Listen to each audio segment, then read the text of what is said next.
Bismillahirrahmanirrahim. Assalamualaikum warahmatullahi wabarakatuh. Teman-teman yang saya cintai, para orang tua dan para guru, kita akan melanjutkan pembahasan tentang pendidikan perspektif kemelekatan atau perspektif berbakti kepada orang tua. Namun kali ini kita akan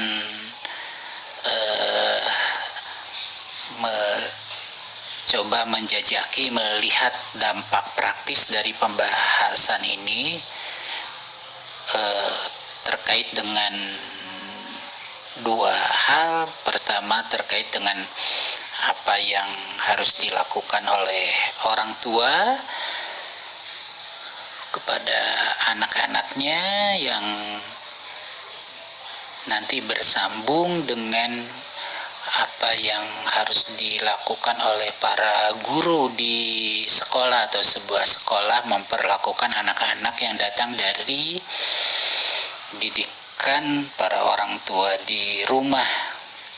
Apa yang menjadi keharusan orang tua di rumah nanti akan kita lihat itu menjadi keharusan yang dilakukan juga di sekolah.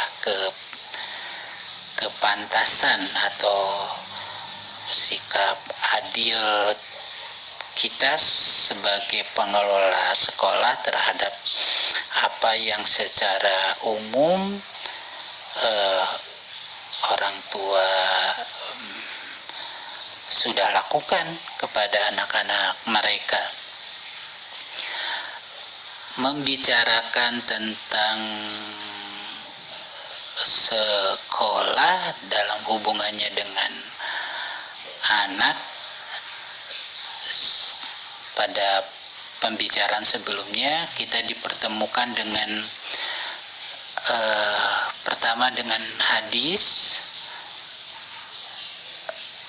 yang berbunyi, perintahkanlah anak-anak kalian salat ketika sudah berusia 7 tahun dan pukullah mereka ketika enggan melaksanakan sholat ketika sudah berusia 10 tahun. Hadis riwayat Ahmad, Abu Daud, dan Al-Hakim. Di sini muncul kata usia 7 tahun, yaitu usia sekolah. Kita juga sudah membicarakan ini sebagai usia yang menjadi pijakan yang menarik untuk membandingkan pendidikan menurut Islam dengan pendidikan yang berlangsung di Finlandia atau di negara Nordik pada umumnya, ya, Skandinavia. Ada negara-negara yang dengan paham negara kesejahteraan. Berikutnya menarik juga, waktu itu kita membahas berkaitan dengan ini adalah apa yang berlangsung dengan usia 0 sampai 7 tahun adalah pembentukan jiwa salat. Sebagaimana kita bicarakan, ada 3 hal utama ada di luar kelekatan anak, yaitu hubungan anak dengan orang tua, hubungan yang mengharuskan terjadi pendidikan melalui pembiasaan, dan hasil dari pembiasaan adalah apa yang kita maksud dengan akhlak, yaitu satu kemampuan yang sudah melekat sehingga menjadi satu spontanitas, atau sering juga sebagai kemampuan di bawah sadar, kemampuan yang tidak melibatkan pemikiran sadar. Jadi satu yang spontan, satu yang mengalir, satu yang reaksi tanpa memerlukan pikiran.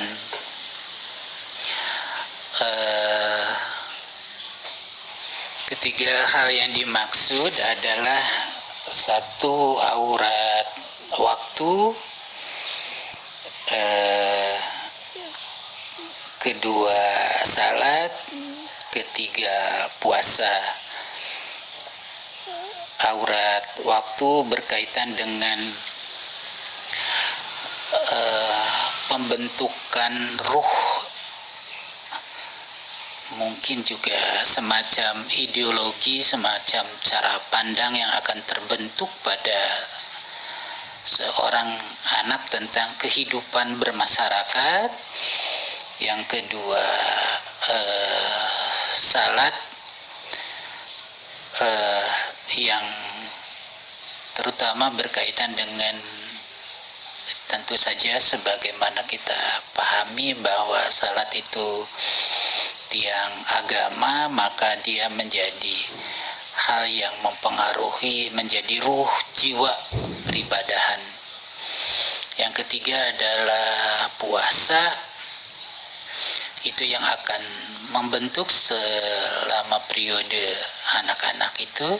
Pendidikan melalui pembiasaan adalah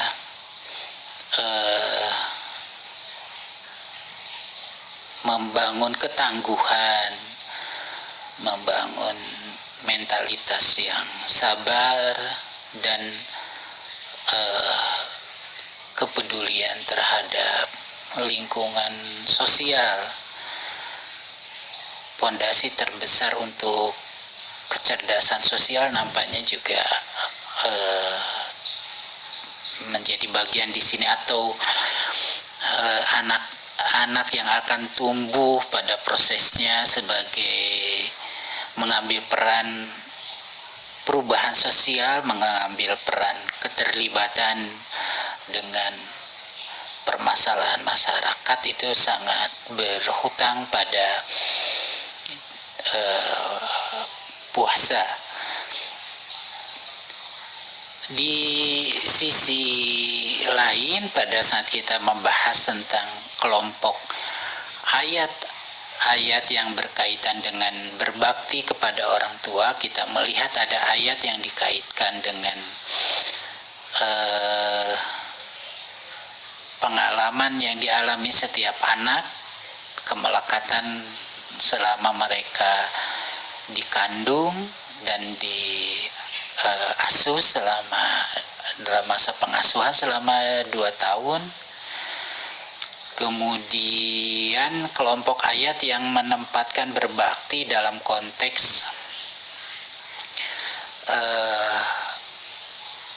sebagai perintah kebaikan, sebagai titah, bagian dari prinsip-prinsip kehidupan masyarakat atau prinsip-prinsip jatuh bangunnya masyarakat.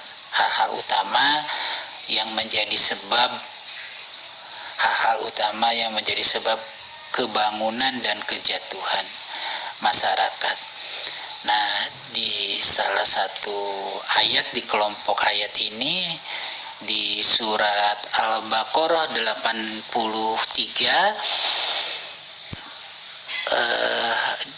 ada pengkaitan secara jelas, penghubungan secara jelas antara hal-hal yang harus dilakukan dalam kehidupan sosial dengan salat.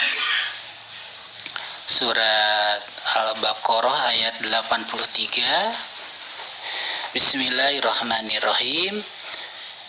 Wa id akhadna mitsaqa bani Israila la ta'buduna illallah wa bil walidaini ihsana wa dzil qurba wal yatama wal masakini wa qulu linnasi husna wa aqimus sholata wa atuz zakah summa tawallaitum illa qalila minkum wa antum muridun.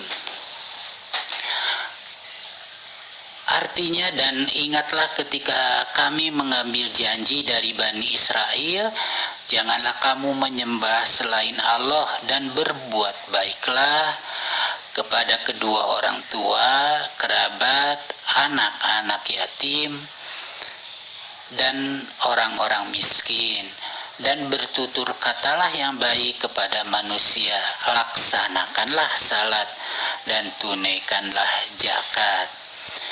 Nah, tapi kemudian kamu berpaling, mengingkari kecuali sebagian kecil dari kamu, dan kamu masih menjadi pembangkang.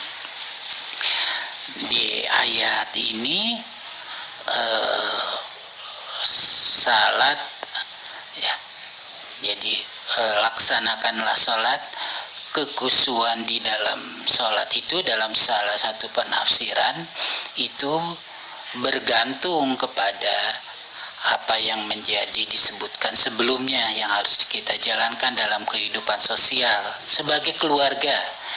Jadi ini adalah langkah pertama ketika kita melepas setelah mengurusi rumah tangga, maka hal sosial yang harus kita lakukan, ya, terutama dalam pengertian ini adalah dengan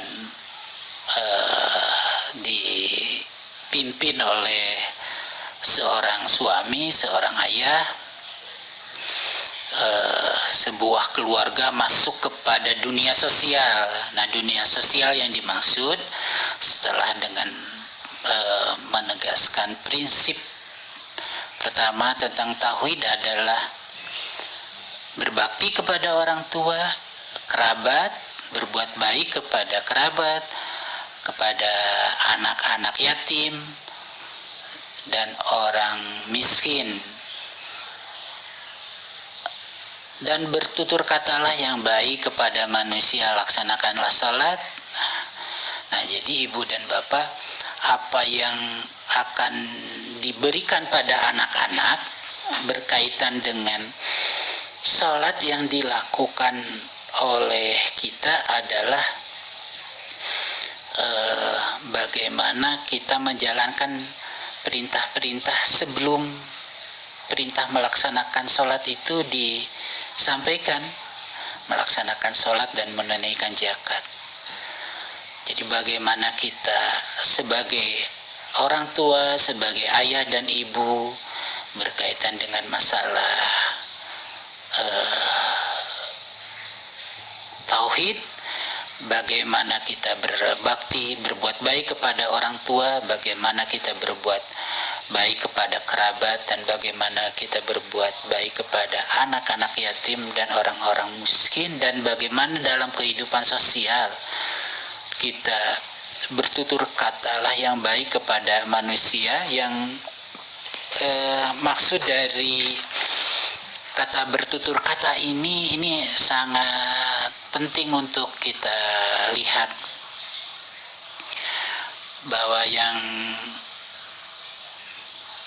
dimaksud dengan dan berbicaralah atau bertutur katalah kepada manusia dengan kata yang baik, husnan, artinya itu keindahan, keunggulan, merupakan sebuah kata kerja infinitif yang digunakan untuk kata sifat atau kata keterangan indah, unggul, baik untuk memberikan penekanan. Beberapa qori membacanya hasanan, indah, unggul, baik. Namun demikian, kalimat ini menyuruh mereka untuk berbicara dengan baik kepada orang lain. Ini merupakan sebuah metode tidak langsung memerintahkan mereka untuk membina hubungan sosial yang baik, untuk berperangai baik, lembut, sopan kepada orang, tak soal apakah orang tersebut adalah seorang mumin atau seorang kafir. Nah, ini bagian yang menarik untuk diperhatikan. Ya, ini tidak jauh seperti, ya kalau kita berbicara tentang itu, ya kita berbicara dalam kehidupan masyarakat. Dan masyarakat di mana sebuah keluarga berdiri, ya, sebuah keluarga memiliki lingkungan sosial adalah, ini yang harus dipahami betul. Kita berbicara tentang tetangga dalam konteks kita sebagai keluarga. Orang-orang miskin, orang-orang yatim, ya orang-orang miskin dan orang-orang yatim terdekat. Kita juga berkata-kata yang baik, bertutur kata yang baik, juga bertutur kata baik dalam lingkungan di mana kita dekat menjangkaunya. Tapi dalam konteks ketika kita membicarakan itu keluarga saya, keluarga Anda, keluarga kawan-kawan saya di Kronjen, di keluarga kawan-kawan saya di Tasik, keluarga kawan-kawan saya di seberang. Nah, keluarga ini adalah pada ujungnya dapat diartikan ya sebagai sebuah bangsa, sebuah kehidupan. Ini berbicara tentang tanah air, ini berbicara tentang apa yang harus kita lakukan sebagai warga negara dengan warga negara yang lain. Hanya betul-betul harus dipahami bahwa urusan kita yang terdekat, sehingga ini diawali oleh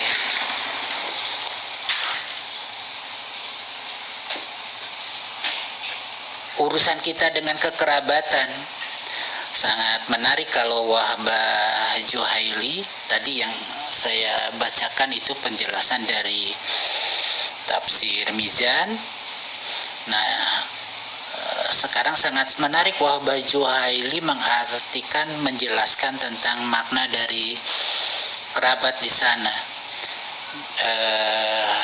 Di bagian ketiga beliau mengatakan, berbuat baik kepada kaum kerabat,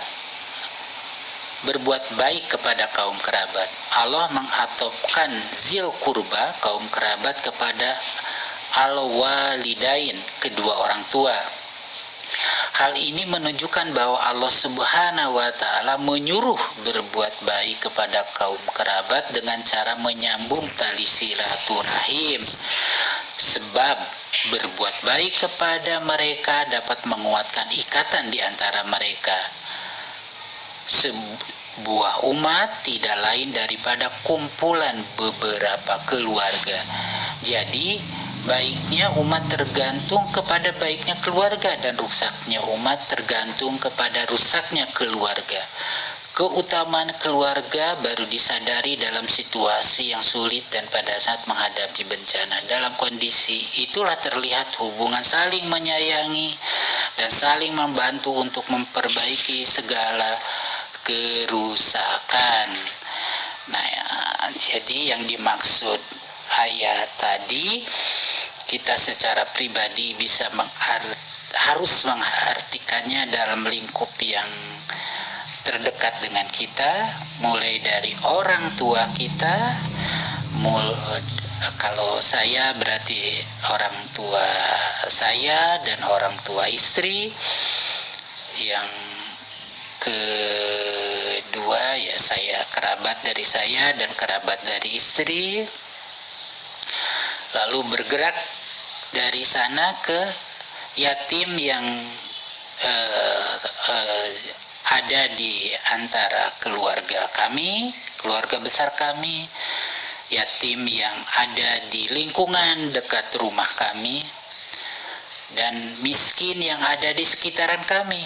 Dan ini menjadi bagian yang sangat penting, ya, menjadi bagian yang sangat penting, karena tentu saja bukan satu perkara yang akan membebani bagi kita kalau kita mengurus orang miskin yang dekat dengan kita. Mengurus orang miskin yang dekat dengan kita, yaitu bukan kalau kita memberikan infak, berkaitan dengan itu kita berkorban, atau kalau dalam bahasa di surat An-Nur itu, di Al-Isra itu, kita tidak boros, ya. Yang dimaksud tidak boros ya, kita hanya berkutat mengurusi keluarga, tapi kita tidak mau peduli ya kepada yang lain. Dekatnya mereka dengan kita, dari kerabat bergerak ke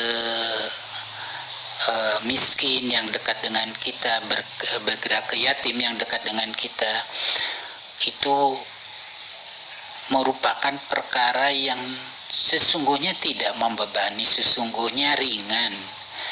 Keringanan ini, kemudahan ini sebetulnya sedang dibenturkan dengan akhlak kita, dengan nilai-nilai yang kita pahami, termasuk juga tentang apakah kita itu harus berpikir susah tentang kepentingan dunia, tentang urusan dunia ketika kita mau menjalankan perintah-perintah Allah. Jadi kemudahan ini itu menjadi hal yang diperhadapkan dengan keseluruhan bangunan jiwa atau karakter kita, keimanan kita. Nah, ini perlu diperhatikan oleh kita. Jadi sekarang kita punya dua hal penting, ya. Pada kesempatan hari ini, yaitu ketika kita membicarakan usia 0 sampai 7 kita, atau boleh 0 sampai 4, terutama juga boleh 0 sampai 2 tahun, atau pada semua periode di mana pendidikan itu berbasis kepada pembiasaan, kita akan melihat itu adalah pendidikan yang sedemikian mudahnya, pendidikan yang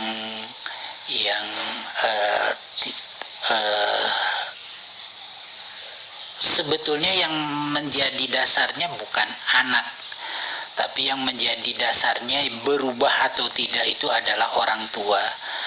Kita sebagai orang tua yang harus bergumul, yang harus berpikir, yang harus terus-menerus mengenali diri dan memperbaiki diri. Ini yang pondasinya, bukan keadaan anaknya, bukan keadaan lingkungannya. Kita sudah membahas bahwa kerabat, kemudian orang tua itu adalah berbakti kepada orang tua itu sungguh berbakti yang teramat mudah, bukan teramat sulit. Karena kalau dalam bahasa Al-Quran pada saat sampai usia 40 tahun itu, kita 40 tahun, orang tua kita itu ya tidak memiliki, pada umumnya orang tua yang tidak memiliki kebutuhan ekonomi tidak akan membebankan kepada kita, ya kalau ayah ibu saya misalnya yang pegawai negeri, di usia saya berkeluarga, saya memiliki anak, bahkan sampai saya menikahkan anak saya yang pertama, mereka tidak memiliki kebutuhan terhadap bantuan ekonomi secara khusus, sehingga yang digunakan kata ihsan itu yaitu bukan masalah duniawi, masalah ekonomi, tapi masalah syukur kita, masalah kasih sayang kita, masalah perhatian kita, masalah kita tidak menyakiti, masalah kita tidak melakukan hal yang membuat ibu kita, orang tua kita mendapatkan beban yang berat, ya. Misalnya karena kita melakukan hal yang buruk sehingga itu menyakiti hati orang tua, mereka sampai berkata, kenapa, apa yang salah dari kami ketika mendidik anak sehingga dia berlaku seperti itu, sehingga dia berbuat seperti itu, sehingga dia mempermalukan seperti itu. Atau ketika orang tua karena keburukan kita, orang-orang di sekitar orang tua ada yang membicarakan, mengomongkan orang tua, ini gimana orang tua mendidik anaknya kok sampai kayak begitu. Jadi sekali lagi bukan hal-hal yang terkait dengan materi, tapi terkait dengan kasih sayang, kepedulian, perhatian. Nah, ini yang disebutkan pada dasarnya ya semua hal itu hal yang mudah kalau dari sisi apa yang ditugaskan kepada kita tentang diri kita, pergulatan kita, cara kita memandang kewajiban, memandang peribadahan, menghadapi perintah, cara kita sebagai suami istri berbicara sebagai satu kesatuan, sebagai orang yang bisa membangun kasih sayang, pemahaman, terbiasa bermusyawarah, bersepakat, berbagi kelebihan, dan masing-masing mengambil peran untuk menutupi kekurangan sebagai pasangan. Nah, ini hal-hal yang beratnya. Jadi hal yang beratnya adalah kepada kemajuan spiritual kita, kepada pergulatan pikir kita, kepada kesadaran kita, bukan kepada tanggung jawabnya. Nah, dari sinilah kita sekarang memiliki satu pijakan yang secara umum nanti kita bisa menghubungkan antara pendidikan di rumah dengan pendidikan di sekolah. Marilah sekarang kita akan melihat, menelisik ya, mengkaji lebih jauh tentang apa yang dimaksud dengan kemudahan yang diberikan kepada atau yang dikaitkan dengan kewajiban-kewajiban kepada kita. Kemudahan itu dalam pengertian ringan, menyenangkan, membahagiakan sesuai dengan kemampuan, tidak sesuatu yang mengada-ada, tidak menuntut kepada sesuatu syarat yang belum kita miliki. Yaitu yang dimaksud dengan kemudahan. Dan seluruh pondasi agama adalah untuk memberikan kemudahan, dan begitu pula kehidupan. Pertama yang akan kita lihat adalah kemudahan yang jadi kita hari ini akan membahas buku yang luar biasa. Semoga teman-teman nanti ikut membaca buku ini. Welcome to your child brain. Cara pikiran berkembang dari masa pembuahan hingga kuliah. Ini buku yang luar biasa. Sekali lagi ini juga menjadi buku yang saya memiliki ketertarikan karena basisnya adalah neuroscience. Neuroscience itu terutama karena itu didasarkan kepada apa yang sudah menjadi bagian dari manusia. Otak itu merupakan penggalian yang, karena itu merupakan satu bagian dari penciptaan, maka mengetahuinya lebih dalam akan menjadi rasa syukur, akan memperkokoh penghambaan kita, akan mengingatkan kita kepada asal-usul diri kita dari yang hina, yang tidak berarti, yang tidak terbayangkan dari tanah akan tercipta makhluk seperti kita, dan itu akan pada akhirnya mengukuhkan keimanan kita. Itu yang disebabnya nanti kata berbakti kepada orang tua itu diawali dengan perkara tauhid. Nah, ini salah satu jalan yang terbaik yang bisa kita lakukan kalau mengkaji pendidikan anak, ya dengan mengkaji hal ini. Dalam buku ini bab pertama yang dibicarakan adalah tentang pralahir. Jadi sungguh menarik kalau Al-Quran itu untuk mengajarkan tauhid, menceritakan tentang asal penciptaan manusia dan lalu bagaimana dia dari mulai sel sperma dan sel telur bercampur sampai akhirnya tumbuh. Kemudian juga dari sudut pandang ibu itu diceritakan, digambarkan bagaimana penderitaan seorang ibu melalui proses itu. Dan ini menjadi basis yang satu yang menceritakan pembicaraan proses penciptaan itu dari tanah itu mengarah kepada tauhid, yang proses terjadinya proses itu bagaimana dialami oleh seorang ibu itu menjadi perintah kedua, yaitu berbakti kepada orang tua, menguatkan itu. Jadi ayat Al-Quran itu kokoh sekali membicarakan perkara ini. Dan di buku ini, buku Welcome to Your Child Brain ini, memulainya dari pralahir, ya, yaitu ketika dalam kandungan. Jadi kenapa kalau Islam membicarakan itu luar biasa, begitu luas. Saya ingin membacakan paragraf pertama dari bab 2 pada awalnya, perkembangan pra-kelahiran, usia pembuahan hingga kelahiran. Saat kita melihat rumah yang sedang dibangun, kita selalu terkejut betapa cepatnya kerangka rumah diselesaikan. Dari luar, rumah itu terlihat hampir selesai tak lama setelah proyeknya mulai.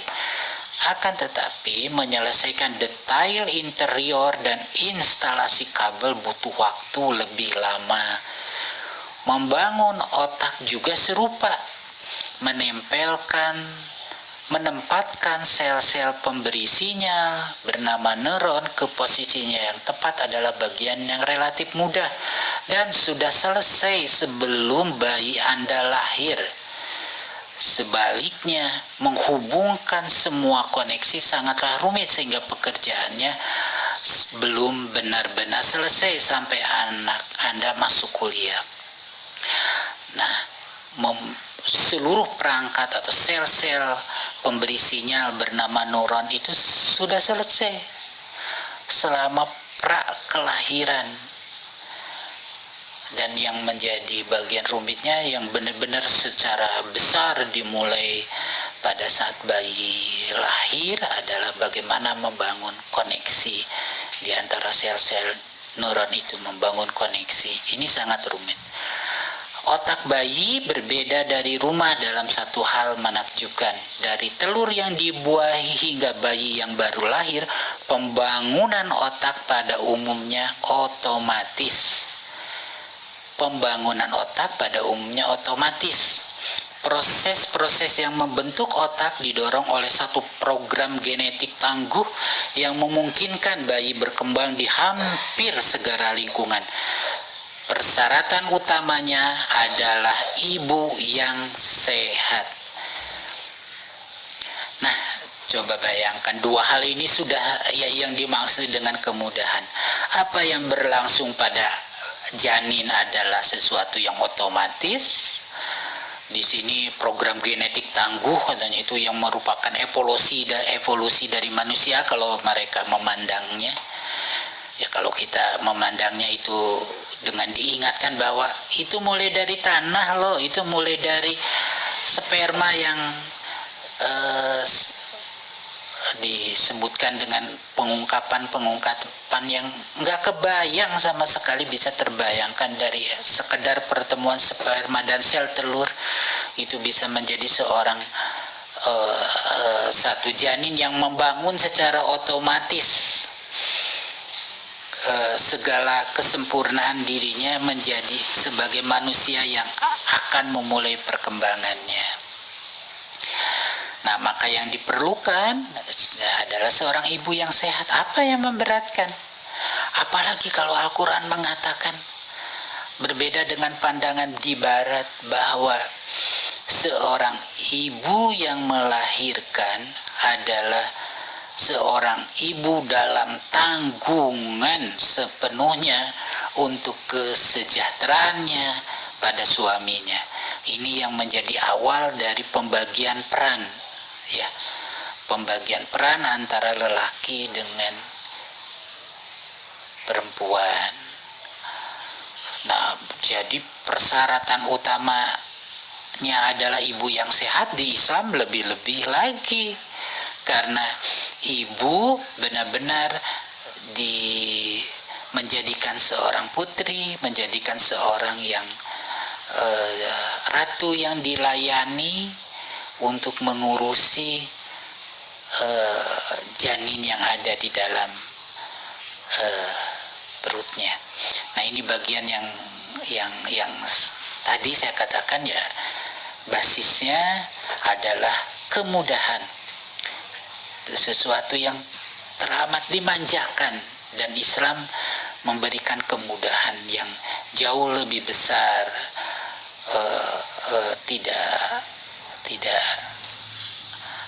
membebankan seorang ibu dengan keharusan bekerja mencari nafkah untuk mengurusi dirinya, mengurusi janinnya, dan mencari nafkah di lingkungan kerja yang menyamakan perlakuan terhadap lelaki dan perempuan. Itulah yang terjadi di barat atau di dunia modern sekarang. Kita lanjut ke bagian berikutnya setelah anak lahir. Ya, setelah anak lahir, ketika bayi, bab 3, bayi kau lahir untuk belajar, usia dari lahir hingga 2 tahun. Ini pas persis ya, waktunya 2 tahun, dan ini judulnya juga usia dari lahir hingga 2 tahun. Nah, inilah waktu di mana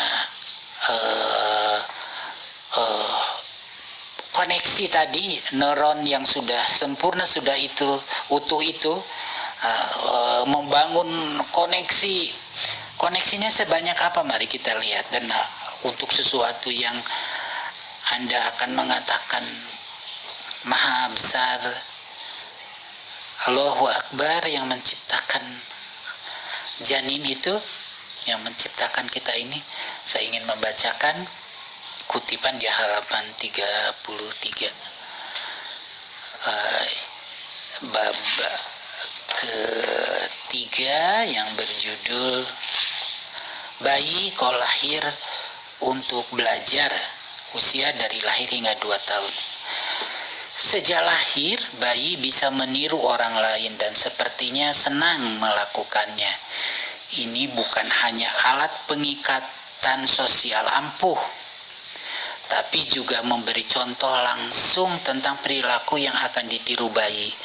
Bayi meniru tujuan tindakan pada bentuk persis dari tindakan itu. Gerakan orang lain juga sepertinya terkodekan di otak mereka dalam kerangka tujuan. Bahwa bayi mengerti tentang tujuan dari sebuah tindakan, itu yang ya, kalau ibu berjuang di dalam periode kalau dalam bahasa Al-Quran ya, ibu dan bapak, dalam bahasa Al-Quran tentang beban ibu dalam mengandung yang tambah payah dan tambah payah gitu, terus melahirkan yang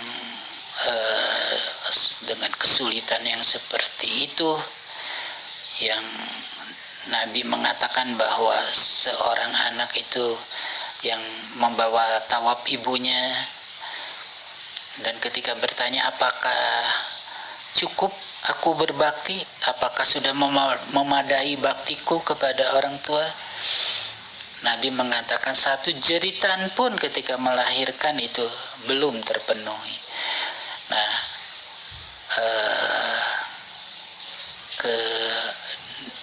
kedekatan ini, apa yang dialami ibu ini, anak sejak di dalam tubuh itu sudah memahaminya dalam kerangka yang lebih luas, berpengaruh ke dia, sehingga setiap bayi yang lahir memiliki temperamen. Nah, apa yang dimaksud dengan temperamen? Temperamen adalah tendensi umum untuk merespon dan menangani peristiwa-peristiwa lingkungan dengan cara tertentu.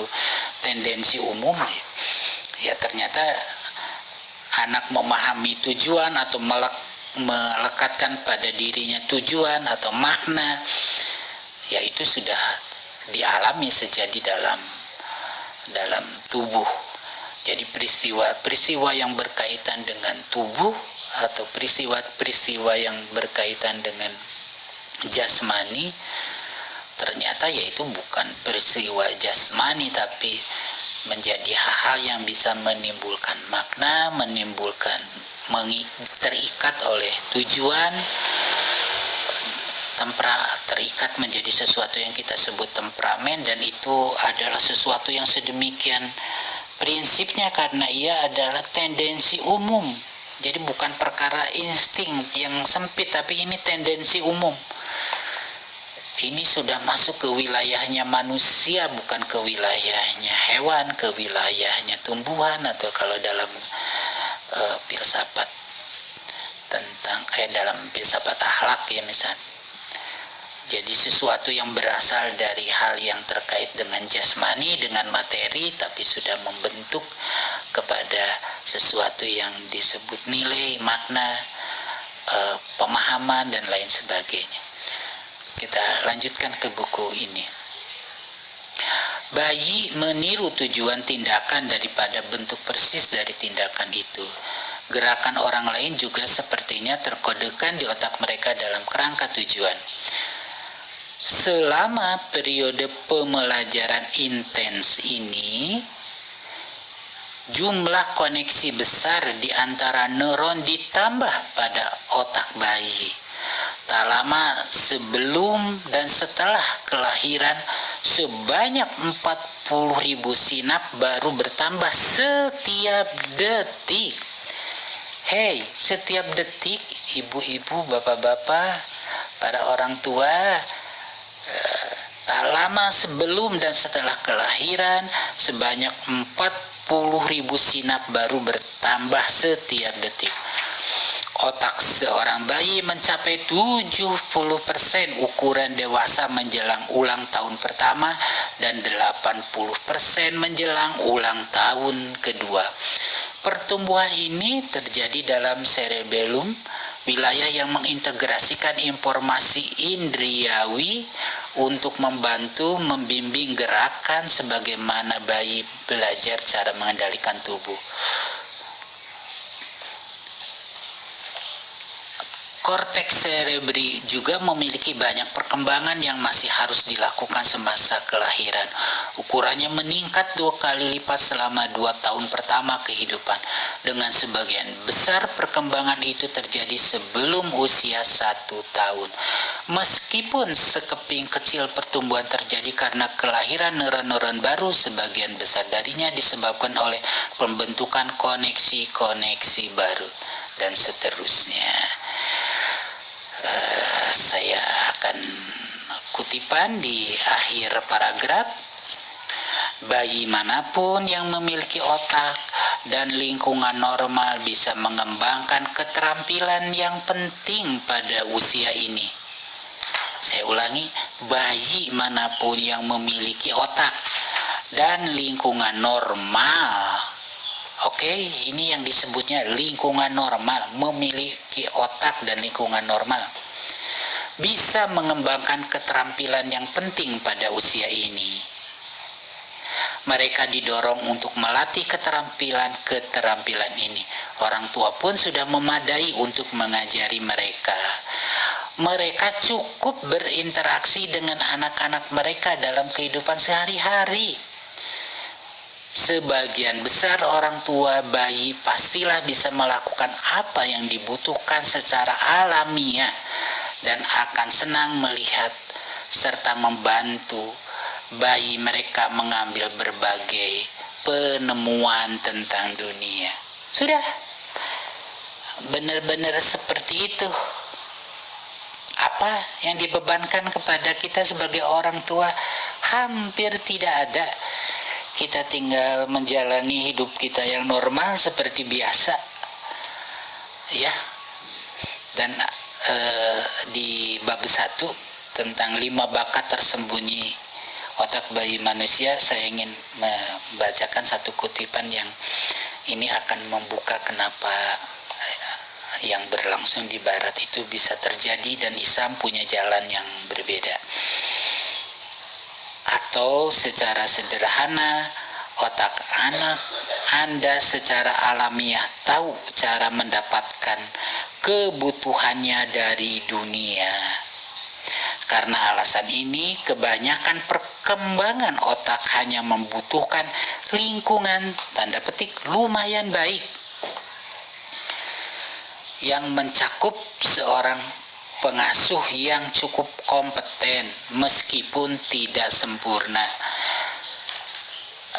Ibu dan bapak, para guru, teman-teman semua, nah inilah yang menjadi hal yang sekarang berlaku sebagai mainstream dalam kebudayaan dalam masyarakat barat. Jadi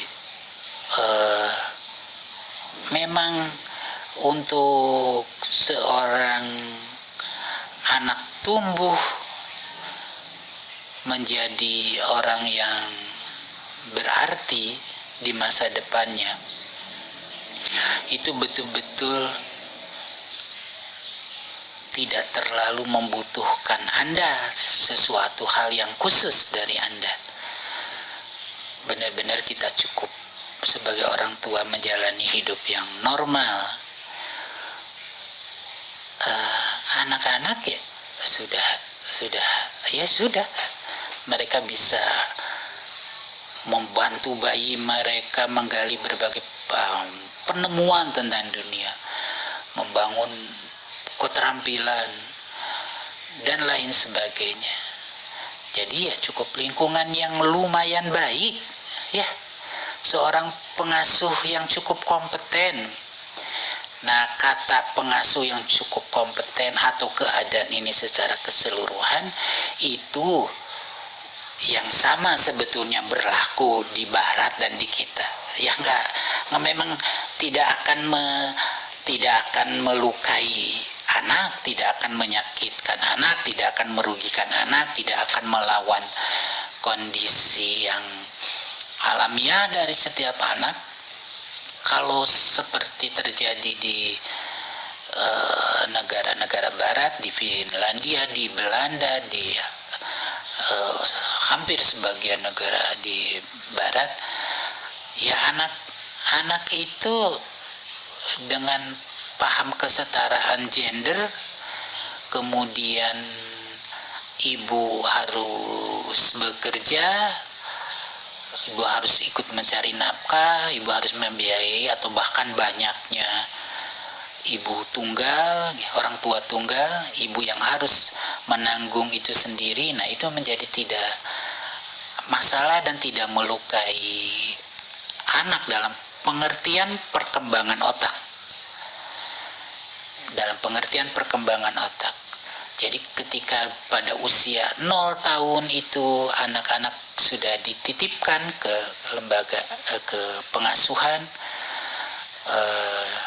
ya tidak ada yang salah kalau secara alamiah berkaitan dengan otak. Ini menjadi penekanan sesuatu yang berlebihan. Ya, kalau Islam mengharuskan menjaga betul dengan penekanan yang sangat kuat, mengkaitkan diri dengan kemelekatan. Pertama, kemelekatan pada masa menyusui. Kedua, kemelekatan sebagai akibat yang hubungan emosional yang mendalam dengan anak, sehingga masa 2 tahun itu akan bergerak menjadi masa yang normal atau masa yang wajar sampai usia 4 tahun atau kadang sampai usia 6 tahun sebelum masa sekolah, karena yang dipengaruhi oleh hubungan kemelekatan itu, hubungan emosional yang terjalin antara anak. Nah, kalau Islam menahan ini terlebih dahulu, maka ini satu hal yang berlebihan. Kita bisa mengatakan ini satu hal yang plus, yang punya maksud-maksud tertentu. membatasi maksud tertentu, dan itu bukan berkaitan dengan kebutuhan otak, karena kalau kebutuhan otak tadi sudah dikatakan tidak membutuhkan hal itu. Nanti kita akan membahas ini pada waktunya, namun yang harus kita pahami lebih jauh di sini, ya, saya ingin membacakan lagi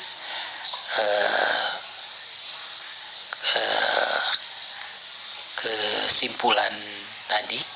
Otak anak Anda secara alamiah tahu cara mendapatkan kebutuhannya dari dunia. Karena alasan ini, kebanyakan otak hanya membutuhkan lingkungan lumayan baik, lebih banyak, yang mencakup seorang pengasuh yang cukup kompeten. Lingkungan yang lumayan baik yang mencakup seorang pengasuh yang cukup kompeten. Nah, ibu dan bapak, teman-teman, para orang tua, terutama mereka pasangan muda yang masih memiliki anak-anak yang kecil, ini menjadi hal yang, ya, teman-teman, menjadi semangat bagi saya untuk menyampaikan ini, ya. Tadi saya mengatakan bahwa di atas semua kemudahan ini, keringanan ini, keindahan, ya, sesuatu yang betul-betul teramat indah, ya, indah sekali, ya. Kalau sesuatu itu, ya, dia berlangsung begitu alamiah, secara alamiah mencukupi penciptaan janin dan lain sebagainya. Allah tidak melibatkan kita, tidak, sehingga dikatakan itu sesuatu yang semuanya berotomatis, atau sesuatu yang dikaitkan itu adalah evolusi genetika yang kalau dalam konteks barat, ya, sesuatu yang teramat indah. Jadi kalau kita masih harus berbicara tentang segala kerumitan dalam mendidik anak-anak, itu sebetulnya faktornya adalah datang dari kita sebagai orang tua, bukan datang dari anak-anak dan datang dari kemampuan kita, tapi dari pikiran kita, dari keadaan jiwa kita, dari kondisi kesadaran kita, dari realitas keimanan kita, dan lain sebagainya. Sekarang kita masuk ke bagian yang awal ingin saya bahas ketika kita menghadapi kenyataan ini, yaitu tentang kalau anak-anak seperti itu, apa yang berhak ketika anak itu disebut tumbuh dalam satu keluarga. Tadi kita membicarakan tentang anak hubungannya dengan ibu, anak ketika lahir kebutuhan kepada lingkungannya seperti apa, setelah lahir lingkungannya seperti apa. Nah, yang harus kita perhatikan sekarang adalah tadi bahwa setiap, ya, tentang kita sebagai suami istri, bahwa ada dua orang yang di hadapan anak-anak. Nah, ini permasalahannya. Jadi kalaupun kita sudah berkeluarga, kalaupun kita sudah kita disebutnya suami istri, sesuatu yang diikatkan menjadi satu, tapi ya kadang kita menjadi istri dengan kemauan yang berjalan sendiri, suami yang berjalan dengan sendiri. Ya, itu hal yang sangat lumrah, karena memang kita juga tumbuh menjadi pribadi, menjadi person, menjadi seseorang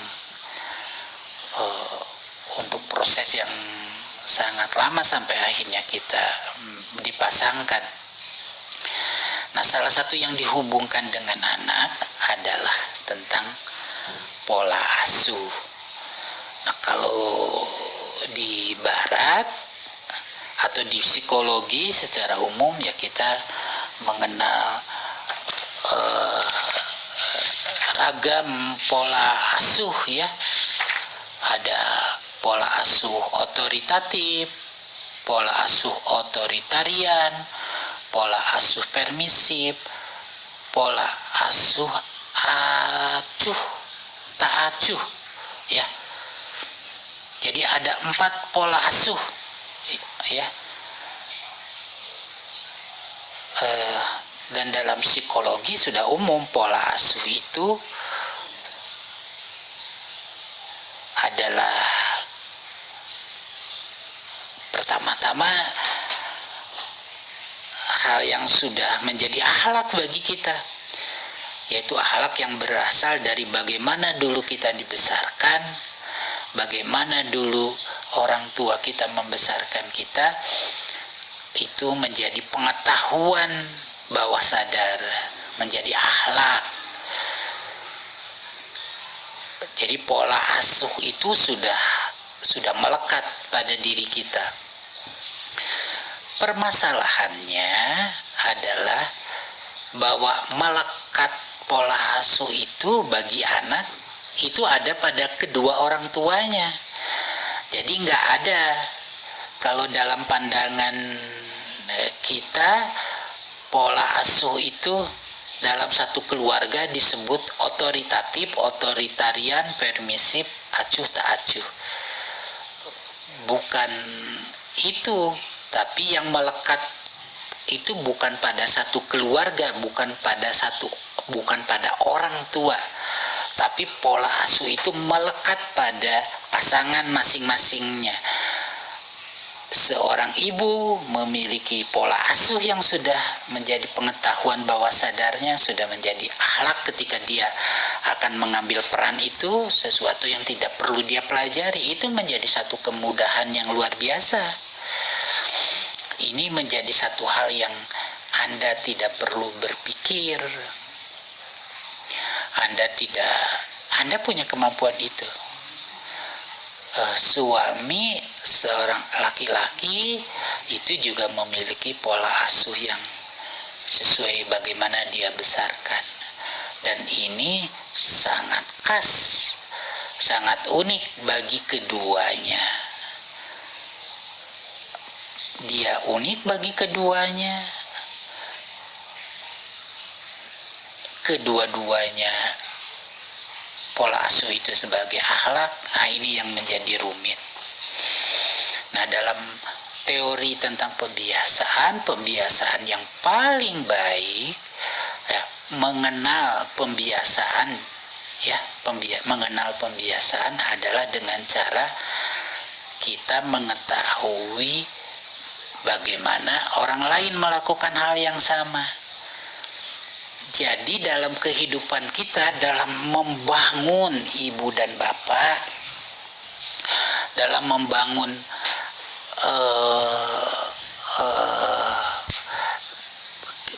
suami dan istri itu punya akhlak, pola asuh yang berbeda masing-masing ya. Ini harus dipahami, dan ini adalah satu bahaya besar. Bahaya besar itu karena dua hal. Pertama, karena dia adalah tertanam sebagai di bawah sadar. Yang kedua, ya dia unik, khas pada diri kita masing-masing.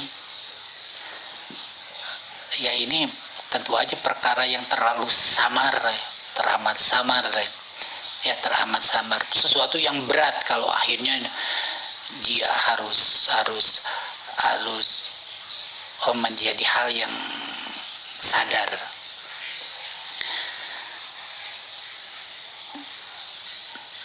Nah, ketika dalam teori pembiasaan, kalau kita ingin mengetahui tentang suatu hal berkaitan dengan suatu pembiasaan, ya tinggal kita masuk melihat orang lain, terkait dengan pembiasaan yang dimaksud.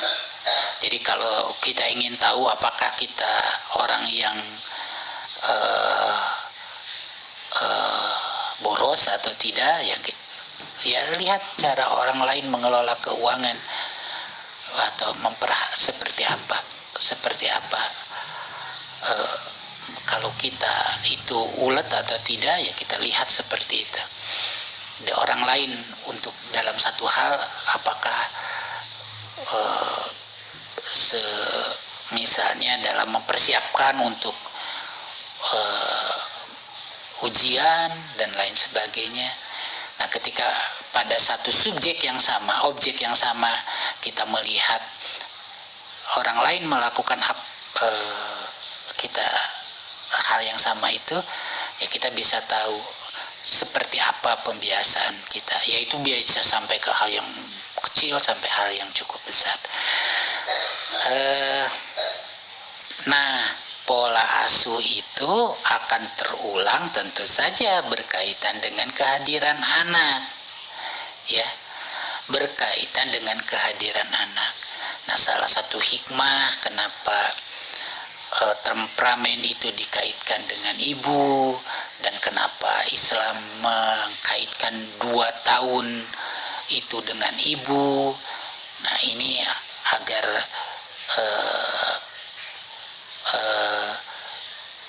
sebelum kita bergesekan gitu ya, sebelum kita memikirkan tentang mana yang terbaik dari 2 pola asuh itu, kita sudah punya fondasi tentang kesenangan, kegembiraan karena kita kehadiran buah hati, tentang ibu yang membangun hubungan emosional, hubungan cinta, hubungan kasih sayang, itu yang terjalin, ikatan emosi, sesuatu yang benar-benar punya warna yang cukup jelas. Ini menjadi kesehatan bagi anak, menjadi ketangguhan bagi anak, dan juga menjadi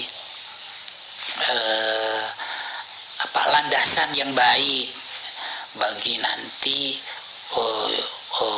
perbincangan, dialog,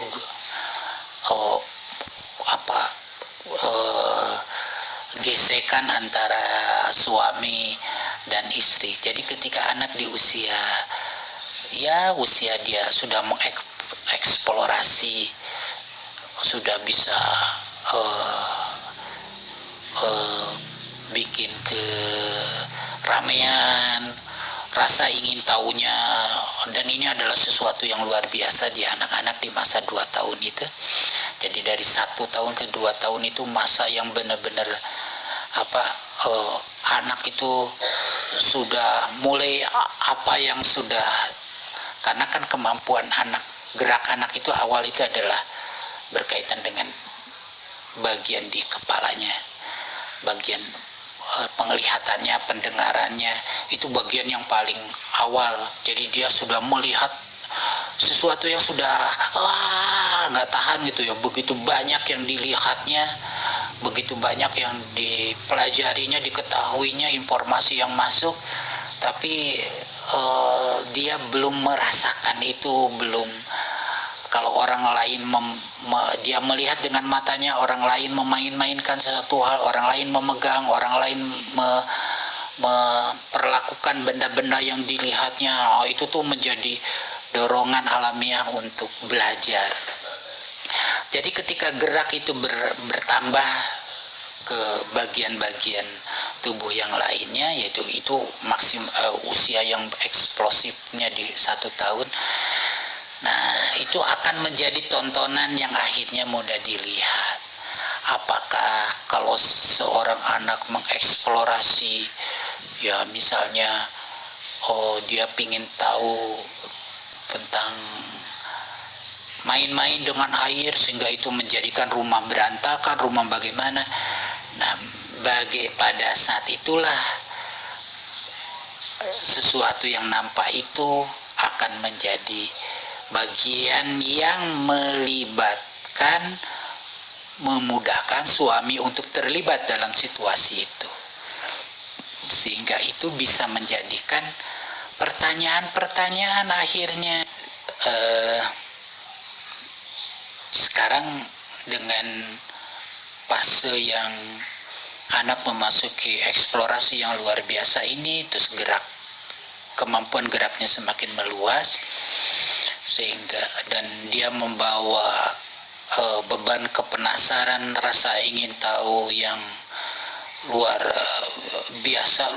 biasa sebagaimana ditandai tadi bahwa sampai usia 2 tahun itu 80% dari bagian otak sudah terbentuk. Jadi ini memang perkara yang bisa membuka teramat luas perbedaan pola asuh itu, atau pola memperlakukan anak seperti apa dengan kondisi-kondisi tertentu itu akan menjadi akan mudah terjadi, akan dialami oleh kedua pasangan. Nah, bagaimana cara memperlakukan itu? Apakah Anda itu seorang suami yang otoriter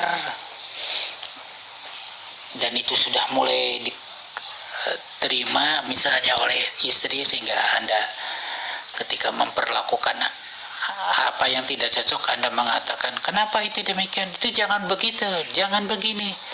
Nah ya, itu menunjukkan ya Anda dibesarkan seperti itu, dan karena itu sangat kuat sehingga istri sendiri tidak dalam kondisi yang siap, padahal dia dalam pola asuh yang permisif misalnya, atau pola asuh yang nggak diributin deh masalah yang kayak gitu ya, asik-asik saja, biar saja. Nah, bagaimana ketika ini terjadi? Apakah itu bisa membuat si suami mau bertanya kenapa ke istrinya, kenapa itu kamu biarkan begitu? Kemudian istrinya menjelaskan, dan akhirnya dua perbedaan itu bisa terungkap dan kita bisa menemukan yang terbaik. Nah, ini yang ideal. Tapi kalau suaminya sangat kuat sikap otoriternya, sehingga istrinya dengan kesedihan, dengan kemarahan, dengan kekesalan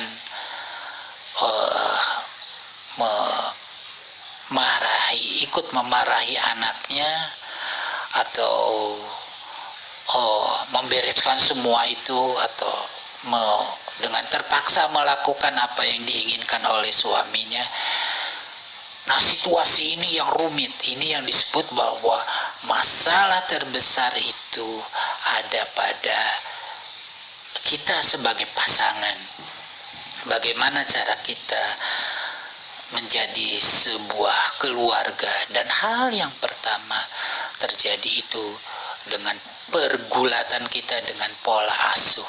Apakah perbedaan pola asuh yang nampak pada anak-anak itu akan menjadi bagian mendewasakan antara suami dan istri, atau salah satu pihak merasa tertekan, salah satu pihak tertindas, salah satu pihak pura-pura menerima dan membangun permusuhan, atau kalau istri di rumah, suami bekerja, ikutin saja ketika suaminya ada di rumah, ketika suaminya tidak ada di rumah dia melakukan hal yang berbeda. Itu bisa beragam, dan ini luar biasa rumit. Dan yang lebih rumit adalah itu semua berdampak pada anak-anak. Jadi anak-anak yang menjalani semua hal dengan semua kecukupan, kelengkapan yang diberikan oleh Allah itu diarahkan kepada satu situasi yang menjadikannya mengerut, mengecil, menjadikannya dipaksa terarah kepada satu keadaan, satu kondisi. Nah, ini yang beratnya. Nah, jadi kita sekarang ketemu satu realita bahwa pola asuh yang sudah melekat pada suami dan istri, pada ibu dan ayah ini adalah pasti.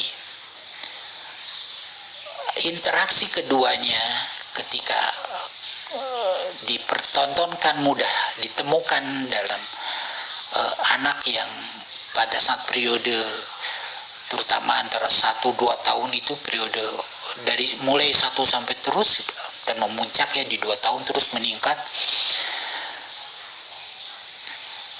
Tapi puncaknya ya, maksudnya ya puncaknya itu nanti di 2 tahun itu mulai mengerucutnya, mulai terfokusnya kepada satu titik. Nah, karena itu adalah realita berikutnya bahwa dialog, pertemuan, perhubungan antara dua pola asuh yang berbeda itu, bagaimana jadinya di hadapan anak-anak itu akan beragam. Maka yang adil adalah saya benar-benar bersyukur kepada agama yang mengatakan bahwa usia itu adalah usia anak-anak itu bermain. Nah, bermain adalah satu situasi di mana otak itu bisa merekam semua hal, ya, bisa menangkap semua hal tanpa pemihakan, tanpa stressing, tanpa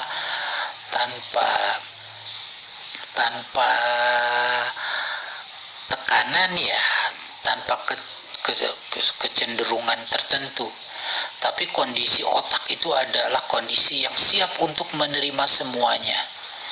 Nah, itu adalah situasi bermain. Jadi kalau agama mengatakan usia 0 sampai 7 itu atau 0 sampai 6 tahun itu adalah anak-anak sebagai raja, anak-anak waktunya untuk bermain, waktunya untuk mengeksplorasi, maka anak-anak juga itu adalah waktu terbaik bagi anak-anak untuk menerima kedua belah dari ayah dan ibunya itu secara merata. Dari apa yang muncul di keluarga itu secara merata. Bermain itu membuat kekayaan yang diberikan, disodorkan dari ibunya, dari ayahnya adalah menjadi kekayaan yang mungkin disatukan. Jadi bukan tidak dengan kondisi emosi yang menolak, memihak. Makanya yang bahaya itu adalah yang ketika satu pihak itu berpura-pura memanipulasi gitu ya. Maksud memanipulasi itu kayak gini lah.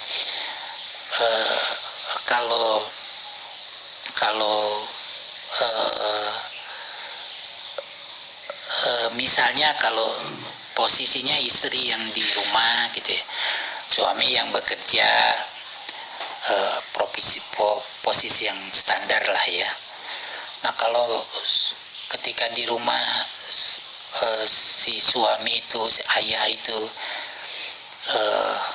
melihat keadaan dan menilai dari sudut pandangnya, kenapa ini begitu, kenapa itu begitu,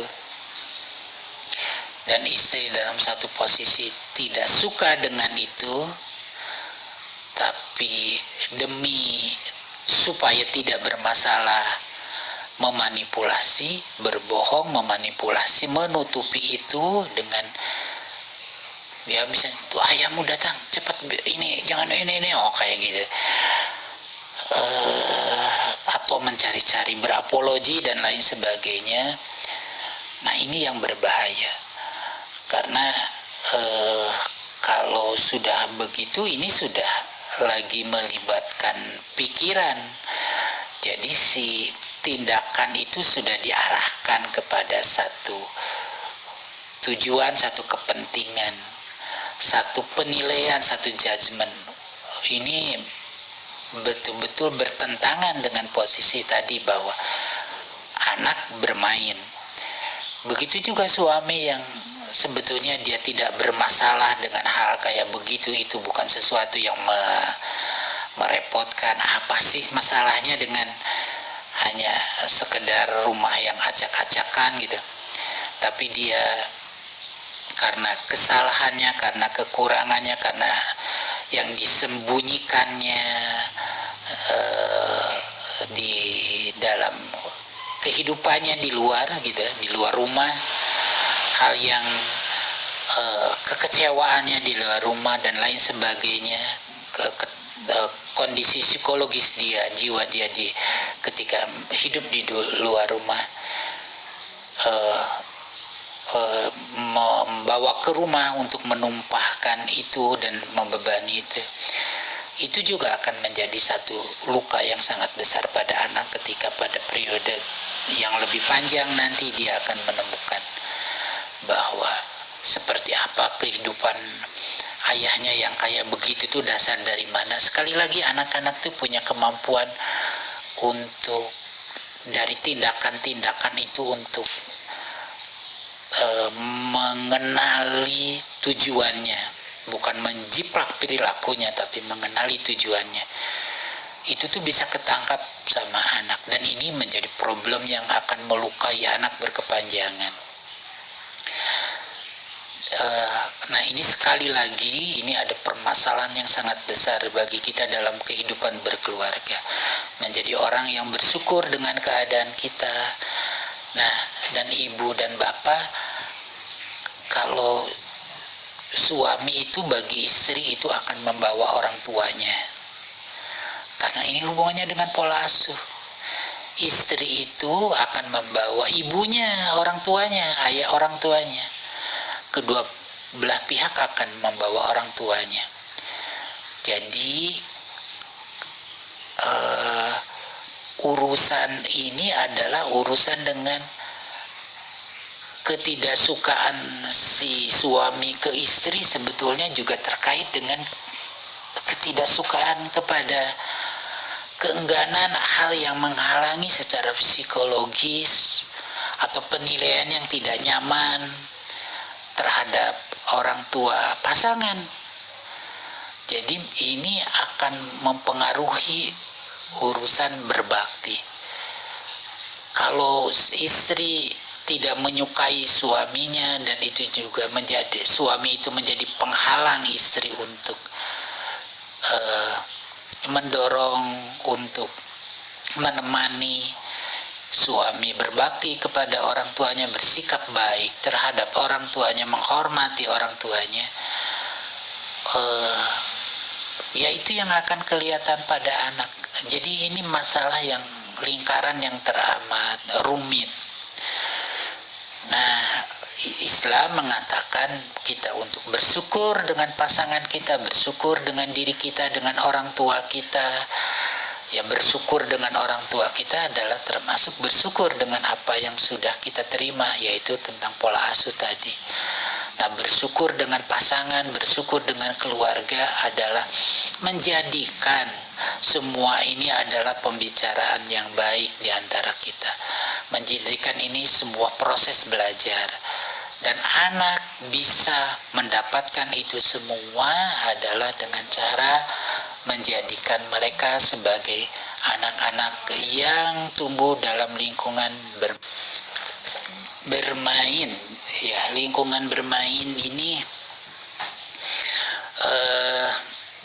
saya akan memberikan menyampaikan kutipan sedikit tentang apa yang dimaksud dengan bermain bagi anak-anak.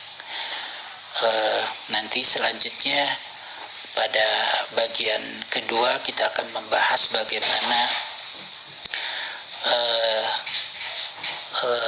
waktu aurat itu menjadi satu dasar bagi dasar yang nanti kita akan lihat memadai atau tidak, memberikan dunia atau lingkungan yang sedemikian sehatnya bagi apa yang dimaksud dengan dimana anak-anak bermain tumbuh dalam lingkungan seperti itu. Di buku Ensi Neperius Pleska, ini buku yang sudah cukup lama, di halaman 323 pengantar tentang bermain disebutkan, menurut para peneliti terkemuka seperti Profesor Catherine Garvey dari University of Maine dan Profesor Kenneth Rubin dari University of Maryland, bermain memiliki 5 unsur. Pertama, bermain haruslah menyenangkan dan bisa dinikmati. Kedua, bermain seharusnya tidak boleh memiliki tujuan ekstrinsik. Ketiga, bermain harus spontan dan dengan kehendak sendiri. Keempat, bermain melibatkan beberapa keterlibatan aktif dari sang pelakunya. Dan akhirnya bermain mengandung beberapa unsur berpura-pura. Nah, ini sudah kelihatan dari situ. Nah, kita akan menggunakan definisi ini dan beberapa penjelasan dari buku lainnya tentang bermain untuk melihat apakah atau untuk melihat lebih mendalam tentang apa yang diberikan oleh pemahaman tentang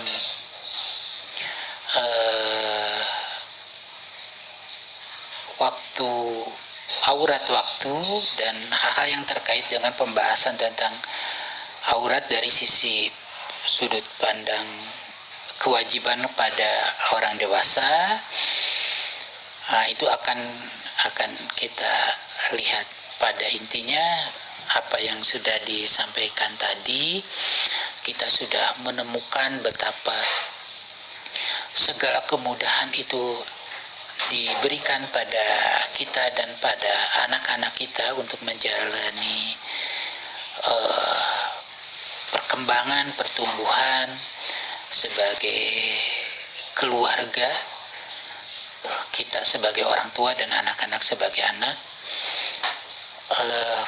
Kita hari ini sudah membahas itu hubungannya dengan pola asuh yang melekat pada setiap orang tua, dan kita sudah mengatakan bahwa di atas itu ada masalah yang benar-benar menjadi ujian kehidupan, yang menilai kebenaran iman kita, yang menilai kemanusiaan kita. Nah, sama seperti halnya pola asuh, pribadi-pribadi, ayah dan ibu, suami dan istri ini sama-sama berhadapan dengan apa yang dalam surat Al-Baqarah 83 itu tadi kita sudah membahas bahwa perkara pola asuh ini adalah perkara yang menunjukkan pengukuhan atau goncangan apa yang diterima untuk keberbaktian, untuk urusan berbakti kepada orang tua. Kita sudah membahasnya, dan hal yang sama itu juga akan berkaitan dengan saudara. Hal yang sama itu juga akan menjadi perkara yang rumit. Bagaimana istri, bagaimana ibu dan ayah